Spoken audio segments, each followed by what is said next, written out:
Hello friends, ഇന്ന് നമ്മൾ ഉണ്ടാക്കാൻ പോകുന്നത് പഴം വെച്ചിട്ട് ഒരു ഹൽവയാണ്.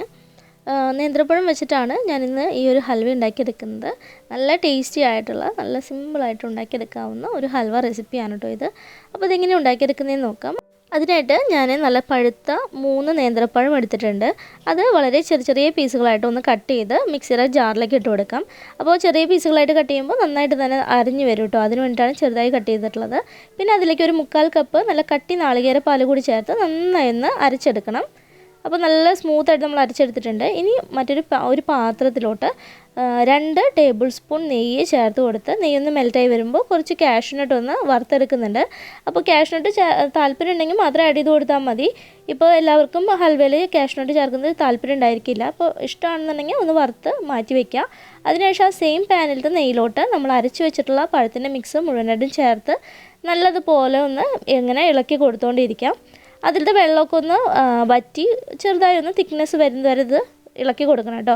ഇനി അതിലേക്ക് ഒരു 1/2 ടീസ്പൂൺ ഏലക്കപ്പൊടി ചേർത്ത് കൊടുക്കുന്നുണ്ട്. അതിൻ്റെ ആ ഒരു മണവും ടേസ്റ്റൊക്കെ നല്ല രസമായിരിക്കും ഈ ഒരു ഹൽവയ്ക്ക്. എന്നിട്ട് നന്നായിട്ട് ഇളക്കി കൊടുത്തുകൊണ്ടേയിരിക്കണം.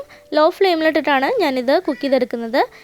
ഇപ്പോൾ വെള്ളമൊക്കെ നല്ലതുപോലെ വറ്റി നമ്മുടെ മിക്സ് നല്ലൊരു തിക്കായിട്ട് വന്നു തുടങ്ങിയിട്ടുണ്ട്. ഒത്തിരി കട്ടിയല്ല, ഒരു ചെറിയൊരു തിക്നെസ് വന്നിട്ടുണ്ട്.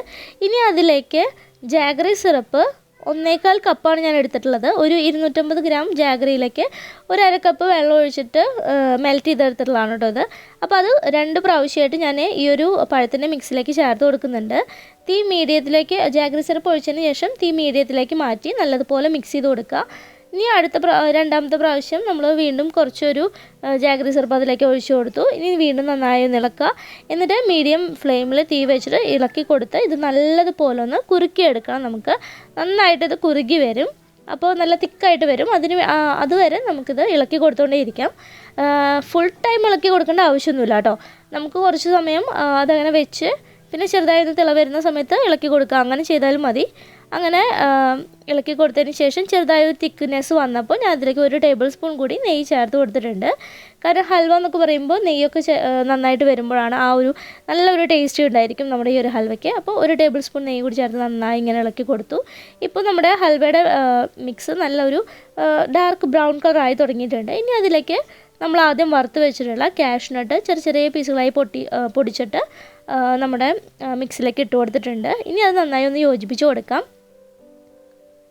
എന്നിട്ട് വീണ്ടും നല്ലതുപോലെ ഇളക്കി മീഡിയം ടു ഹൈ ഫ്ലെയിമിൽ തീ വയ്ക്കുക. കുറച്ചുകൂടി ഇപ്പോൾ നെയ്യ് അതിൽ നന്നായിട്ട് അതിൻ്റെ ഉള്ളിലോട്ട് അബ്സോർബ് ആയതുകൊണ്ട് 1 ടേബിൾ സ്പൂൺ കൂടി നെയ്യ് അതിലേക്ക് ചേർത്ത് കൊടുത്തു. എന്നിട്ട് വീണ്ടും നല്ലതുപോലെ ഇളക്കി കൊടുക്കുക. അപ്പോൾ അതിൻ്റെ ആ ഒരു പാകം കറക്റ്റ് ആകുമ്പോൾ നെയ്യ് പിന്നെ അതിലോട്ട് എടുക്കാതെ വരും. ആ ഒരു പരുവം വരെ നമുക്കിത് ഇളക്കി കൊടുത്തുകൊണ്ടേ ഇരിക്കണം. പിന്നെ നമ്മൾ എടുക്കുന്ന ജാഗറിയുടെ ആ ഒരു കളറിനനുസരിച്ചിട്ടാണ് നമ്മുടെ ഹൽവയുടെ കളറും ഉണ്ടായിരിക്കുക. ഒത്തിരി നല്ല ഡാർക്കായിട്ടുള്ള ശർക്കരയാണ് എടുത്തിട്ടുള്ളതെങ്കിൽ നല്ല ഡാർക്കായിട്ട് നമ്മുടെ ഹൽവയും കിട്ടും കേട്ടോ.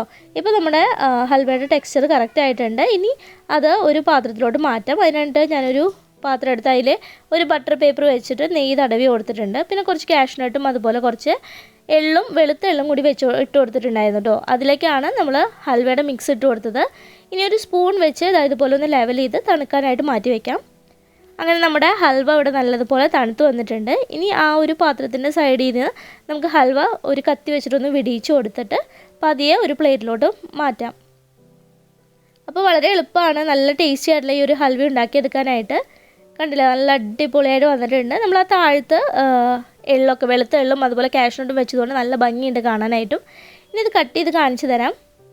നല്ല അടിപൊളിയായിട്ടാണ് നമുക്കിത് കിട്ടിയിട്ടുള്ളത്. ഇനി ഇത് നമുക്ക് തണുത്തതിന് ശേഷം ഫ്രിഡ്ജിൽ വെച്ചിട്ട് കഴിക്കുകയാണെന്നുണ്ടെങ്കിൽ ഒന്നുകൂടി ടേസ്റ്റാണ് കേട്ടോ. അപ്പോൾ എല്ലാവരും ട്രൈ ചെയ്ത് നോക്കുക.